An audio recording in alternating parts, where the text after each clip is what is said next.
Friend, আমি এসেছি এখন আমাদের কৃষ্ণ মন্দিরে।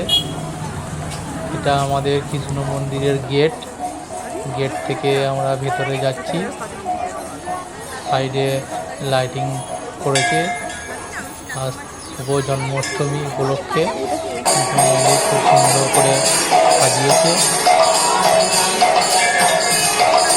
আর এখানে হরে কৃষ্ণ করা হচ্ছে, সবাই মিলে বসে হরিনাম করা হচ্ছে।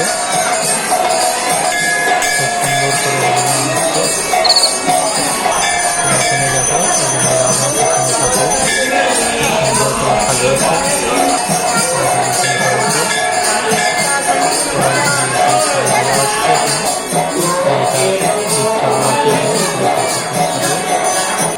করে দেওয়া হচ্ছে। আর বাইরে এখানে একটু লাইটিং করে সাজানো হয়েছে, চারিদিক খুব সুন্দর করে সাজিয়েছে লাইট দিয়ে।